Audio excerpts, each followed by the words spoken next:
Prime delivery is fast. How fast are we talking? We're talking puzzle toys and lick pad delivered so fast you can get this puppy under control fast. Pee pads, cooling mat, peg hammer, fast and fast. And those training TREATS, faster than you can say sit fast.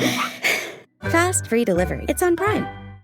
Make your next vacation unforgettable on Royal Caribbean's newest ship, Star of the Seas. It's everything you've loved about every family vacation you've ever been on, with mind-blowing thrills at the largest water park at sea, 7 onboard pools for every level of chill, more than 40 ways to dine and drink, and even more to enjoy at our award-winning private island, Perfect Day at Coco Cay. This is the new Star of the Seas. Click or tap the banner to find out more. Lowe's has the Labor Day deals you need to give your home a new look. Buy one, get one free select interior paint via Visa gift card rebate. Then, add the final touch with 2 for $8 on select 2.5 or 3-quart mums. Refresh your home and save big while doing it. Lowe's, we help, you save. Valid through 9/3. Mums offer in-store only. Selection varies by location. While supplies last. More terms and restrictions apply. See Lowes.com/rebates for details.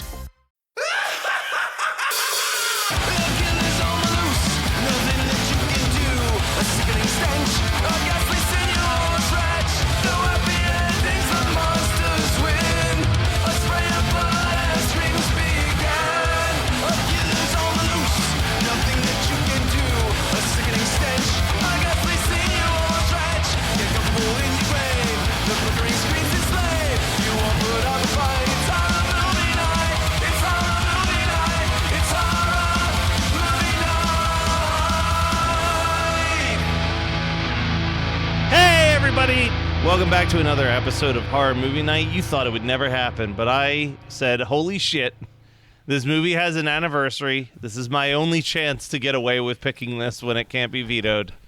And here we are talking about Birdemic, Shock and Terror from 2010. I tried to veto this. How did we even get here? How did we get to this point? Truly insane. So, Scott, I'm assuming this was a first watch for you, right? And last. It's amazing. Now, Kyle, you and I were texting because we've definitely both seen this more than once, right? Yes, yeah. Actually, I might have to look back at my Letterboxd history to see this. Gotta see what your score was on Letterboxd. Yeah. Not that it determines the amount of times I've watched it, but certainly the amount, at least gives me a ballpark figure. But no, this is not my first time. I've not seen any of the sequels. I have the first sequel, and it is bad. But how do you even quantify bad? Is it bad compared to this? It's bad compared to this because this has the charm of someone having no clue what they're doing. The sequel has the energy of, oh, now I'm going to try to repeat the things that people liked so much about it. Yeah, and it's like, oh, this has lost its plot. He's too in on what people latched onto, and it kind of breaks the movie a little bit. It's like super referential to the first movie. There's like tons of callbacks. It's like that's not what we wanted at all. Right? No, we weren't invested so much in the characters. And I love the story how you guys keep using the royal we. Yeah. Listen, this film has its fans for the same reasons that The Room or Troll 2 do, where it's like this is just a baffling misstep. And it sets me up for a really fun thing that I get to do because it's my turn to do the summary. So what I'm going to do is this. Before you do that, Matt, can I just say that this movie is kind of like a choose your own adventure that never ends, even though you pick the bad choice every time. I envision that's what this synopsis is going to be. Sort of. And if you watch this movie, there's so much why, there's so much there's no collusion to the choice that you made previously to get to this point. There is nothing that tracks. So Godspeed, my friend. I'm excited to hear what you have to say for this. Well, you know what? I'm gonna do something just while you do that. Go drink, because I got 2 pages of plot summary here. Oh, man. You have to. How else do you get through this? Hey, I just cracked open a... Skygazer is the name of the brewery, but the name of the brewery is sort of makes more sense for this movie. I just picked Skygazer Sour. They're known for their sours. This is an orange pineapple twist. What about you, Scott? You got something to go along with Birdemic, or is it just are you just gonna poison yourself? Fuck, dude. I mean, what do you think alcohol is? It's poison. So I got Wolf's Ridge Brewing Clear Sky. It is a lavender lemon sorbet cream ale. Have you had it before? Okay. No, but a lavender lemon sorbet cream ale. Is that what you said? Yeah, that's the best weird beer I've had on this show in years. That's great. I mean, like this is one I will not be throwing down the drain at the end of the recording. It's not a half full can off to the side. No, like remember when I did that one? I was like, oh, it's got the worst aftertaste. There's some fruited sour. That one, I think I took 2 sips and it was like a big boy pint, and I was like, I'm sorry, this $5 beer is going down the drain. But hey, you know what? It's getting written off on taxes because we absolutely add this into our taxes. Absolutely, yeah. No doubt about it. Listen, if you're not, you're a fool. All right, so Birdemic, Shock and Terror. Same with you, listeners. Write off all the alcohol you purchase while you're listening to HMN. So what the movie Birdemic is supposed to be about is the story of a young software salesman named Rod who meets up with an old classmate and aspiring fashion model, Natalie, whom they begin dating. And their relationship is put to the test when birds begin spitting acid and destroying the world in a message about global warming. Instead, what we actually get is one of the most impressively poorly made movies of all time, and it starts with us being treated to an impossibly long driving scene shot on a shaky handheld camera with a looping 30-second musical score. and truly some of the worst titles that I've ever seen. You know, any graphic designers know that you just gotta do a drop shadow. You have to do a little drop shadow on the text. You have to. And there is nothing here. It is flat as it's bad. It's bad. It's bad. It's really rough. After about 5 minutes of driving, we get our first dialogue exchange, and I'm going to do a quick impersonation of the dialogue exchange. It goes, "Hi, here's the menu. I'll be back with you." And then the movie begins. You're missing the most important part. Is her inexplicable Eastern Bloc accent. Yeah. Like it makes... She's got it. Why? No sense. And because she said yes to taking the part. Oh my God. Dude, this movie, everybody... So the movies that you mentioned that are like, oh, they're so bad, they're good. This has none of the charm because everybody acts like an alien making a movie. They've come to Earth. And they're like Syl from last week. They're trying to approximate human emotions, but they also don't really, and they know words, but they don't know how the words are supposed to conjugate. And it is just insane. And it does feel like it's not it doesn't feel totally like a lost in translation moment. You know, we watched Tequila Body Shots last year, 2 years ago. Yeah. Clearly made by, somebody, English was not their first language, right? I think that's the case with Birdemic for sure. I think that's a layer of it, without a doubt. There's a line of dialogue, and I will get there when we get there, but there is a line of dialogue that is so...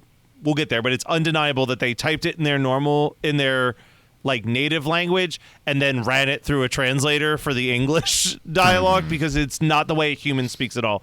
But, Scott, beyond the accent, it's at this moment that we realize that this audio was so poorly recorded that any second that someone's not talking, he's cutting all of the audio out of the scene because it'll just be like a buzz when someone's talking and then dead, deafening silence. It's crazy. I think, and I gotta say that the craziest thing beyond that is that they got this beautiful woman to be in this movie, who had quite a nice career after this. I would say that she was the person that... Why do you say had? Benefited the most. No. Like she benefited the most from Birdemic, just by appearing in a lot of the other schlocky horror films. People wanted to cast her. I think for 3 years she was the film critic for Nerdist because of this movie. Wow. But so she's actually able to write. That's good. She also has been vocal about that she did not like working with this director, and she knew that this was going to be an absolute fucking shit show from the start because her audition was in a parking lot. Yeah. And then she got into her car, and before she had even gotten home, she met him in a parking lot, auditioned, and said that before she'd even gotten home, she'd gotten the call that she was the lead in the movie. And she was like, at that moment, I knew that there was no way this movie was going to be good.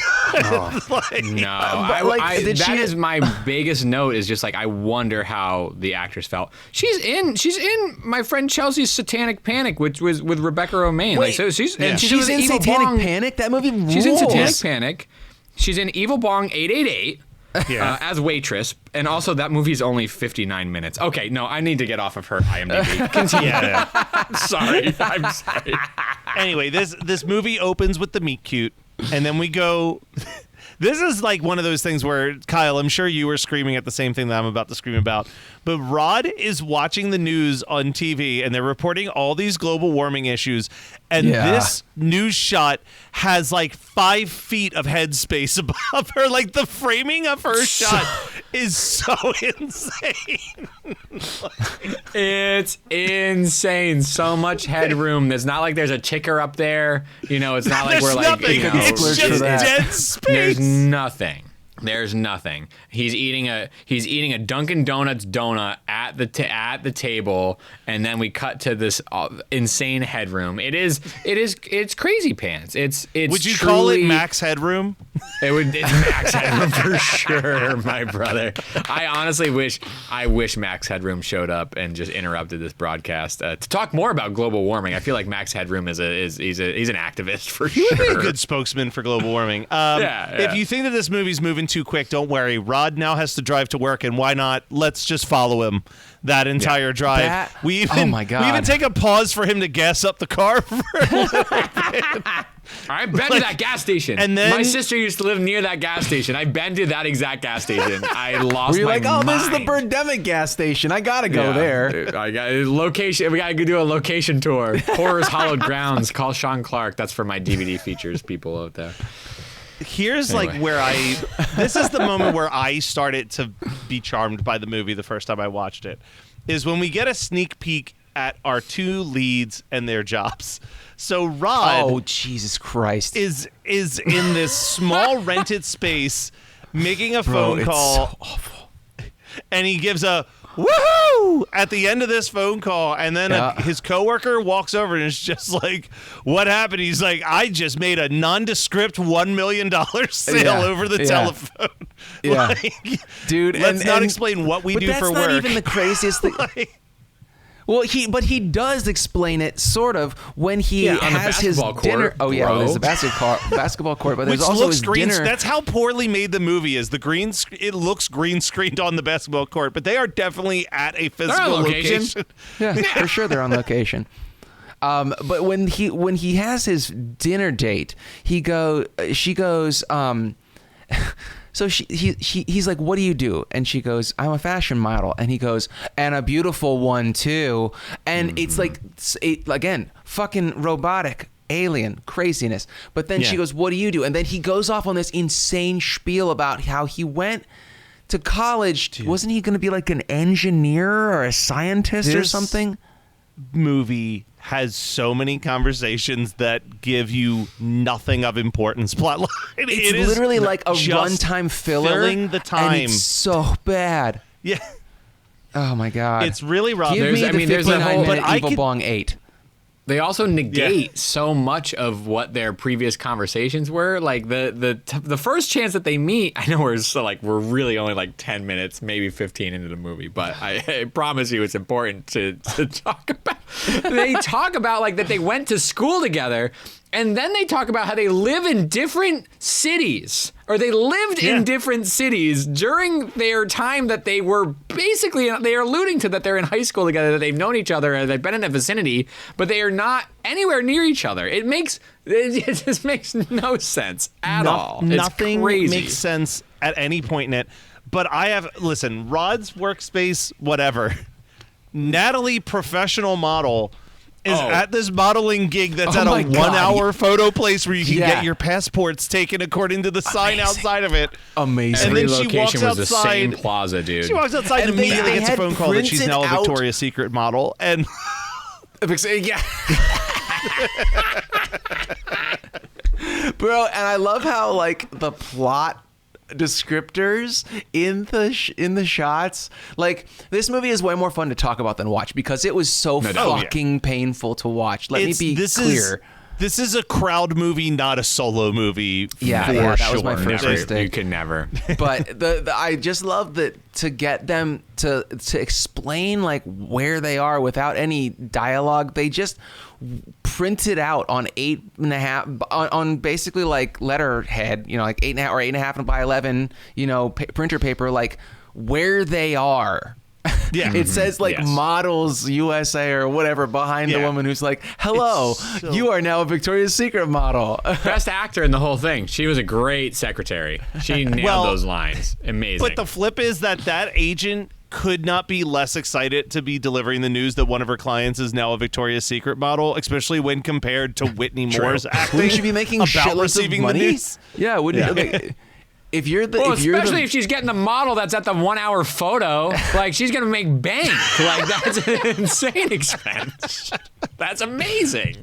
So, but here's the part where I say that I think this is the biggest evidence that the dialogue is like a language to English translation, because Rod calls Natalie to go on the date and he says a sentence that no human in real life has ever uttered, where they talk about both of their great days at work, and he goes, so how about a dinner to celebrate success? Yes. Oh my God.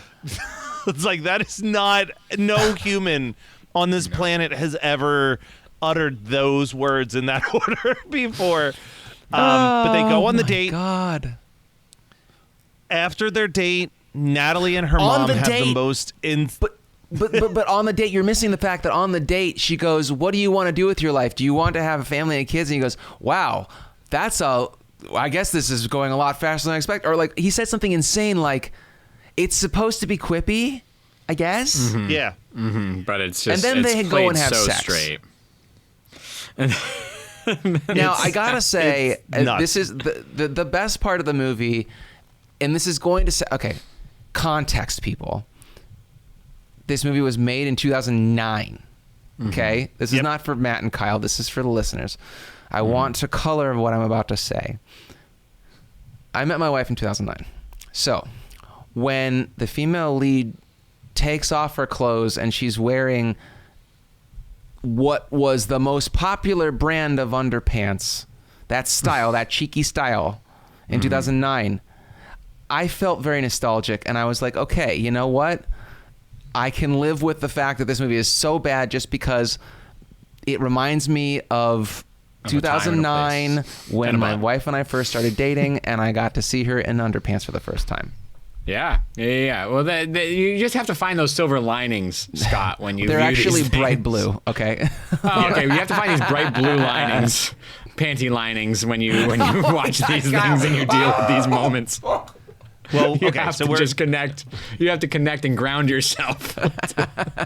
We're still roughly 30 minutes into this movie, right? So after they're... I don't know if you've not known there's no birds yet. There's zero birds. Still didn't mention the goddamn if the birds birds. show up after they have sex, I think that there's a reason why. I don't know. We're though. still stuck on the anchor woman's headroom, and then no, there's no birds. So Natalie goes and tells her mom about their date, and it goes on forever. And it's an insane conversation where nothing is important. But I just wanted to call it out because, boy, is it crazy.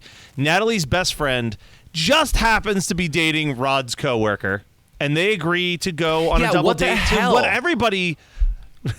what everybody was going to double dates to see, An Inconvenient Truth, the Al Gore global warming documentary. Yeah, sexy as hell. Oh my God! Now talk about hand jobs. Maybe there, maybe you got one in this theater. I don't know. Nothing like an inconvenient Michael Moore job for sure. So, 40 minutes into the movie, they find a dead bird on the beach, and this is supposedly foreshadowing. The most important thing it foreshadows is the top tier special effects that you're going to be experiencing later on in the movie. Is this clipart bird is laying in the ground. They go out for dinner, and they are dancing awkwardly to a song guy. that is so good. I have the song memorized because it's just one lyric over and over again, and it's hanging out with my family, having ourselves a party. And it just is that song, those lyrics over and over for 4 minutes as they're just like green screen dancing in this room with lights around them. It's awkward. The dancing is so awkward. It seems like he said have fun with it, and they thought it would be about 10 seconds long, and instead he used the whole goddamn take of them having fun with it. Yeah. But after... That's me at weddings when Megan makes me dance, by the way. Oh, yeah. The whitest shit you've ever seen. Well, but you know what? Do you white it up more so that you could get out of there quicker? No. Or are you trying to be genuine? No. I'm trying to basically, like, not die of embarrassment because that's why I learned how to play guitar, so I wouldn't have to dance. But then I did not realize when I was a young boy that you're still going to have to learn how to dance. Sure. And listen, if you are young enough to learn how to Scott, dance, you should probably already know this. now. No one me. cares what you're doing on the dance floor. Yeah. No one cares what you're doing on the dance floor. Just have fun. But the dancing, it works Unless because they have in a Birdemic. night of... Yeah. Mm-hmm. Yeah, everyone sees what you're doing in Birdemic.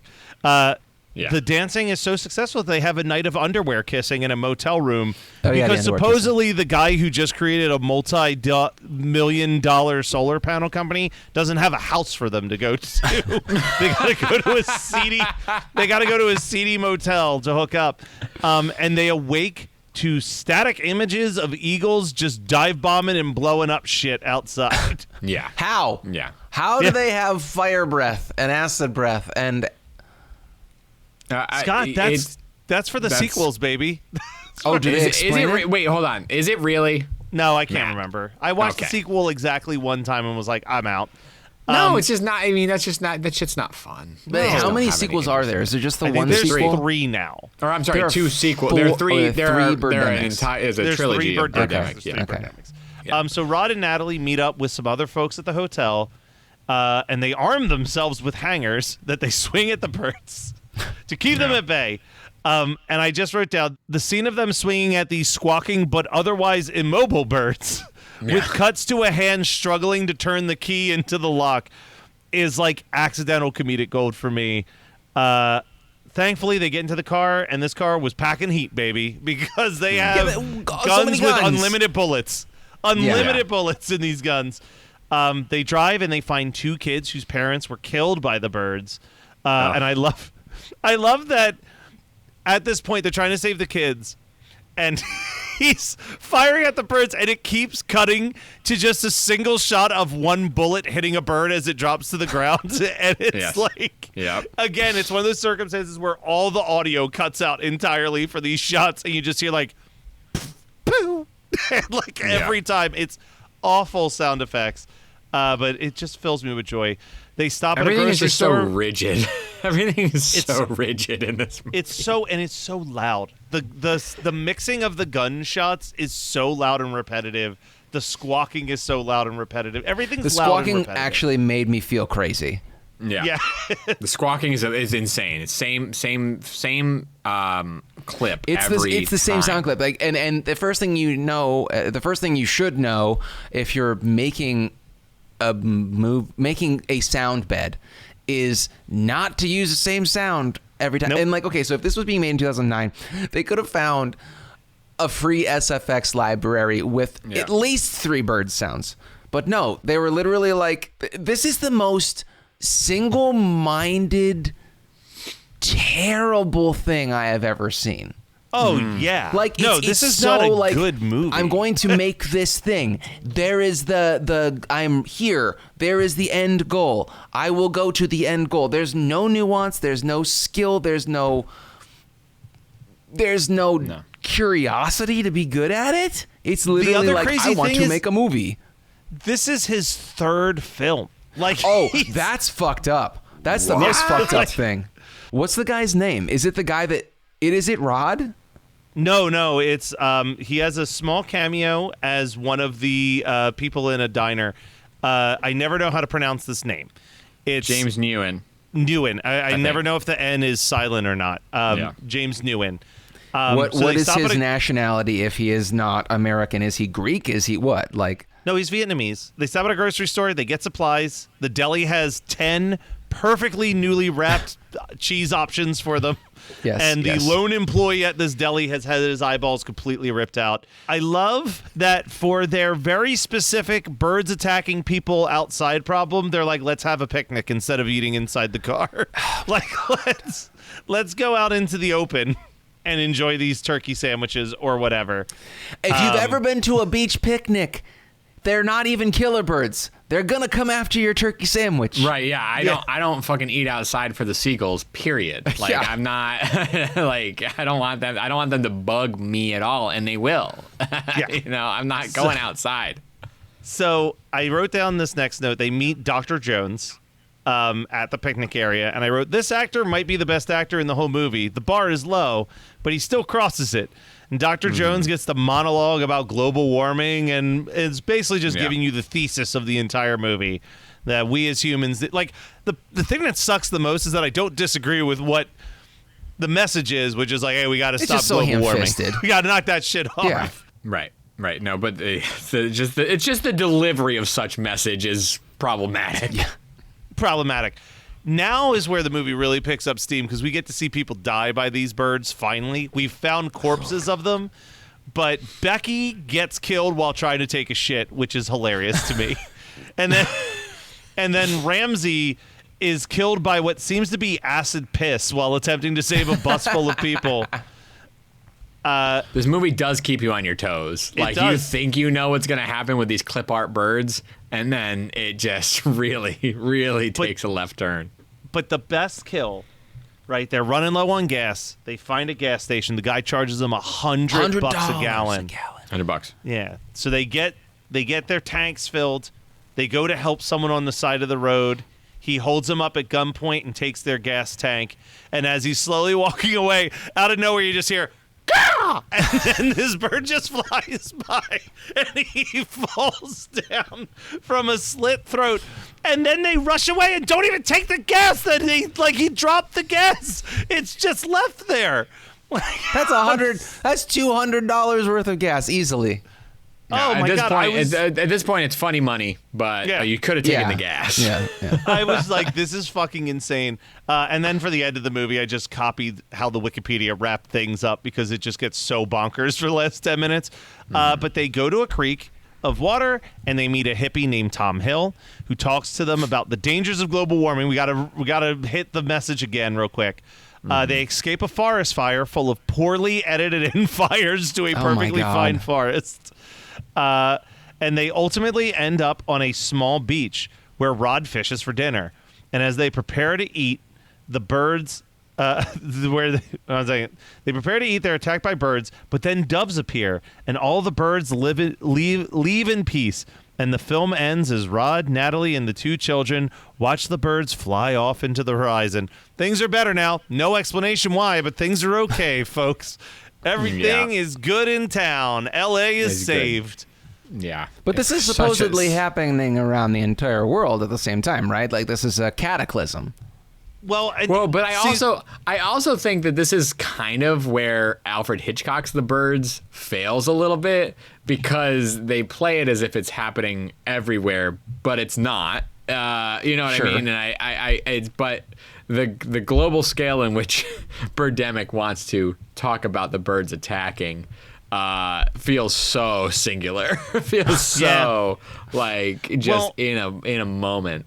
I also feel like the implication, right, is like throughout this entire movie, any chance that they get, Rod is talking about his electric car. He's getting solar panels put on his house. He's starting a solar panel business. Yeah. Like, they're really hammering that down. It almost feels like the implication is that the birds are like, oh, these guys are all right. They're not causing the global warming, so we shall, in fact, spare them. Because, like, the same thing happens with the hippies. Like, I'm in the woods. They don't bother me. Like, I'm just, like, living off the land. Everything's great. I'm eating, fish from the creek or whatever. Like, it's almost like the implication is that the birds are only attacking people who were part of the problem of global warming. Sure, Matt. Birds are smart, or birds aren't real. Birds aren't real. They're just robots sent to film us, as we know. Yeah. It's hard to tell. A massage chair might seem a bit extravagant, especially these days.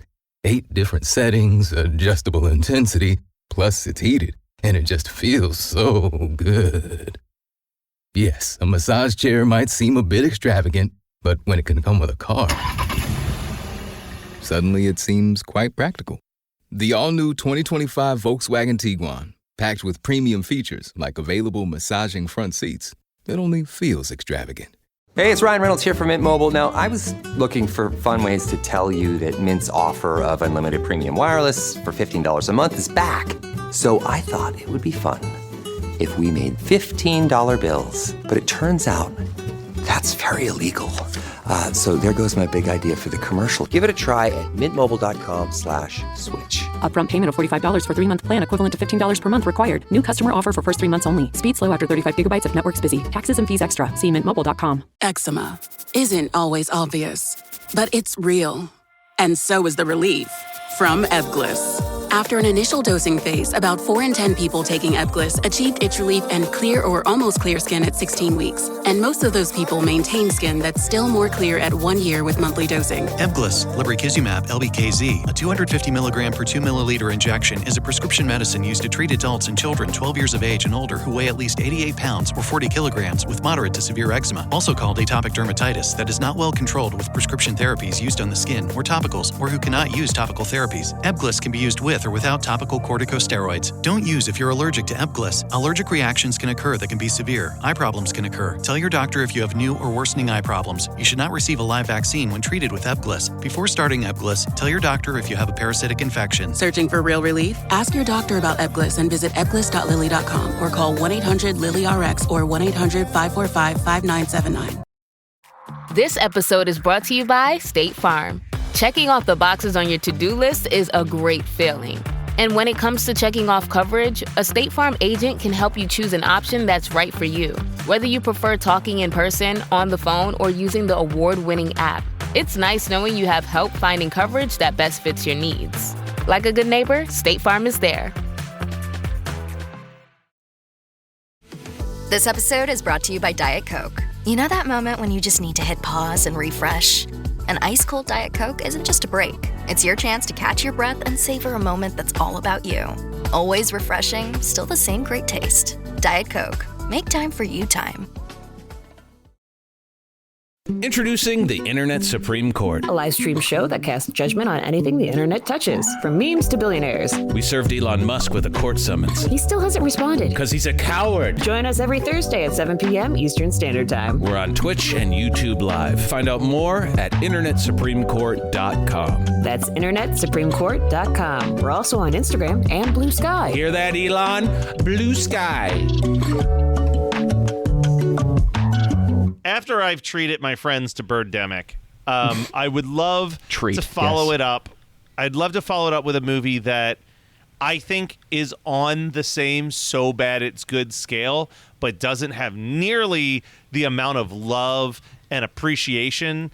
I mean, it certainly does in Horror Movie Night, but the rest of the world barely talks about this movie. We're going to double feature this with Serial Insane Clown Killer, known as that would be. You know, that would save the night, and that would be such a Matt Kelly night, honestly, because you talked about... So, Wizard Behind the Curtain, I'm sorry, just one quick second here. Please. Wizard Behind the Curtain is that I tried to veto this because Birdemic, because it says 2010 on Wikipedia, but Tubi, it says 2011. And I was like, oh, Matt, you're going to have to wait till next year. And Matt was like, you're only prolonging the inevitable. I'm like, I'm just kidding. So I was just fucking around and saying that he couldn't pick this one, but you've been threatening Birdemic basically for 10 years.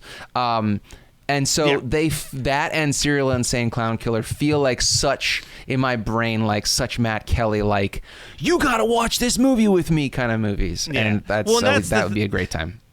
That is the thing. This viewing, while I still had fun watching this, which I know Scott did not, this was probably the first time I've ever watched Birdemic by myself. So it was definitely the least fun watching of Birdemic I've ever had. Like, when you're watching with like 10 people and everyone's losing their goddamn mind at what they're watching, it definitely makes it more fun. I mean, I guess we can mention this here, Kyle, but we're going to be doing a thing for Skate or Die this year in October. At a bare minimum, Kyle and I are. Hopefully Scott's able to make it out to the Philadelphia area as well. We're still working out all the details. And I actually messaged Kyle and was like, do we have we been assigned a movie yet? Because I would much rather us do something like Birdemic, where it's like, that is just going to be a crowd pleaser, even if we don't say a goddamn word into the microphone. Yeah. Like people are just going to be like minds blown by how bad it is. So we have to. I have no clue. I don't think we're going to be watching Birdemic. I don't know what. You might not be seeing me if we're doing Birdemic. I can't. You know what I mean? Like, holy shit. But I would love to do like a Serial Insane Clown. Like dude, if you what do is Serial a movie Insane Clown that's Killer, I would be there. That's like a deep cut. People like exposing people to a new kind of bad movie, but also that the movie is bad enough that like. It's not on our shoulders for 90 straight minutes to be funny because the movie's also being funny by just existing. Holy shit. Serial Insane Clown Killer is the movie for that event. It's the movie. I wrote about that movie. So before Horror Movie Night, when my outlet before Letterboxd, before all this stuff, was just a WordPress blog that I had called The Leftovers. The Leftovers shelf. Yeah. The Leftovers. And what I did was it would be the movies that I bought and hadn't watched, and I would use that as an excuse to watch them because I would sort of like, interact with them more, right? Like, so I would write a little blog post about it. And I remember watching Sick and hating it, and then inevitably getting rid of the DVD. And I wish we talk about it so much now. I wish that I still had it. I would love, and you know me, I love trash. You know what I mean? Like, I don't know why I took such a stance. Without me doing research at all, it's probably available used for about $2 on Amazon as we speak. Like, no doubt about it. No doubt about it. That is not a movie that has a high price tag. No, I can come by it again fairly easy. It's just one of those things where I'm just like, why was that the hill I died on to get rid of that movie? I think every convention we've gone to, while I've looked at tables to see people selling DVDs, everybody. Oh no! All right, $18 plus $5 delivery. Oh, no. Okay. No, I'll keep my eyes out though. Keep your eyes out. I do intend to introduce it back into my collection. Yeah, I do. People definitely are always selling it at like Creature Feature Weekend these are VHSs. or any other horror conventions.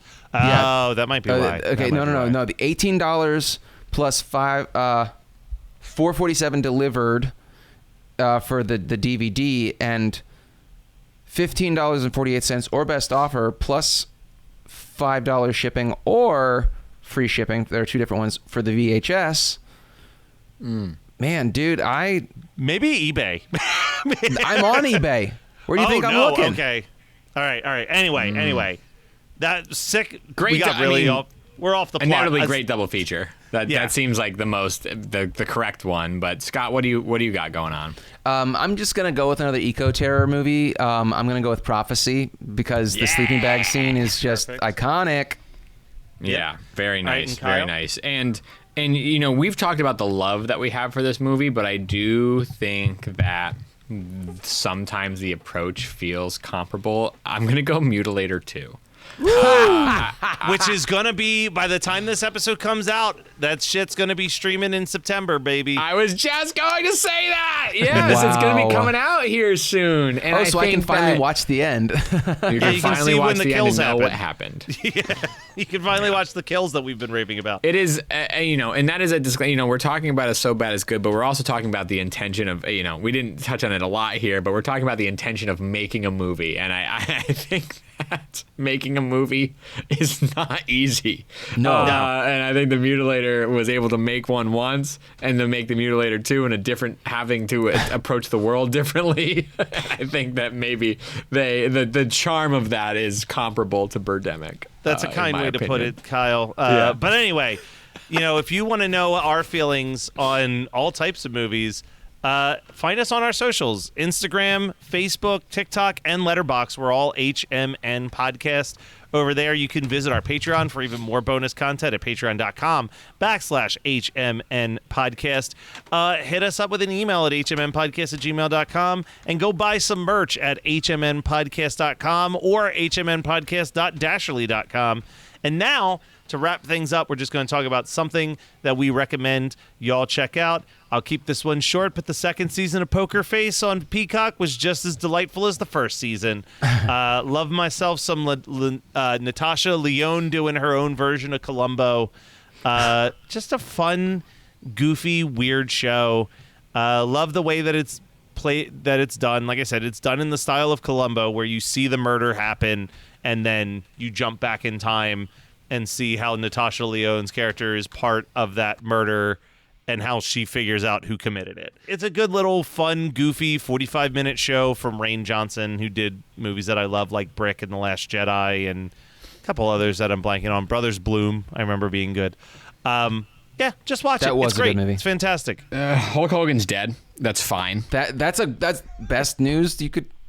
That's it's late news now, but Right. and so I'm not bringing this up because I didn't watch this to celebrate the life and legacy of Hulk Hogan. I actually bought this 2 weeks before he had died, but at the used DVD store that I go to, they had Three Ninjas High Noon at Mega Mountain, which has actually been on my Patreon watch list for a while. It is the fourth and final entry to the Three Ninjas saga for all my 90s children. I loved the Three Ninjas movies, and I don't know why, because I can't tell you, really because in the 90s karate was the shit. Yeah, martial arts ruled. Hulk Hogan was there. So I watched High Noon at Mega Mountain, and I don't know, I think it's just like sometimes, when we talk about nostalgic things, sometimes they have a certain amount of gravitas, right? Like sometimes they bring up a certain feeling and a certain just vibe, and they have something that really, really speaks to us and to our soul. And then other times there is something that is so blatantly just surface level aesthetic to that same period of time that we have a connection to, that it is nice to just be like, it's like smelling a flower and walking away. And watching Three Ninjas High Noon at Mega Mountain was smelling a flower and walking away to me. Like, I don't remember the movie. I know that it existed. I didn't remember the movie. I knew the Three Ninjas existed. I didn't really remember this them in this iteration, because this is also different children than the original Three Ninjas. Like, it's not even. It doesn't matter. It's like watching the sixth or seventh installment of Power Rangers when you grew up with the first. Yeah, okay. It just has that energy. I watched it. It was fun. Never going to return to it again. But I just wanted to bring it up because it is something that I watched. And Scott, what do you got going on? Bring her back. Bring her fucking back. You guys have not watched it yet, have you? What did you remind me your I said take don't on eat Talk to before Me. or during. Yeah, okay, yeah. It is so gross. I mean, it's like it's great. I mean, like it's better than Talk to Me. I did not particularly like Talk to Me because, as I said last week, I don't particularly enjoy media where every character is unlikable. and is a shithead, because I don't revel in their deaths. I need to be able to empathize with the people that are dying. So Bring Her Back is, I think, a much better, super brutal, gory possession film. And it's cool. It's very, very bleak. I probably won't ever watch it again, but it's very well acted, very well produced. It looks great, and it surprisingly has a more upbeat ending than Talk to Me. But yeah, like I told the guys in the chat a couple weeks ago when I watched it, you do not want to eat beforehand or during, and you're probably going to want to take a little walk afterwards to clear your head, because some of those images are just your teeth are going to hurt after you watch this movie, but it's great. Yeah. Oh, that's good. I think that, like, I do want to partake, and I enjoyed my distance from and then entry into Talk to Me, because I like gave it a little bit of breath and a little bit of time. Yeah. And it's like I heard Sally Hawkins is great. I love like a really solid really horror performance, right? Yeah. Like I that is driving me to want to watch it more. But I knowing that it's a little gnarly and a little hardcore is giving me just a little more pause. I'll wait until I'm cooped up for the winter and maybe settle down and watch it. Nice. The humidity gets to me. I don't want to get sick. I think when it's humid. You could probably enjoy it in like on a gloomy November day. Yeah, I think that'd be really good. All right. Right on. Well, you know what you can enjoy on a gloomy November day as well is Horror Movie Night with our extensive back catalog of over 500 episodes. So make sure that you subscribe. You get every episode every single week, and stay tuned next week for even more Horror Movie Night.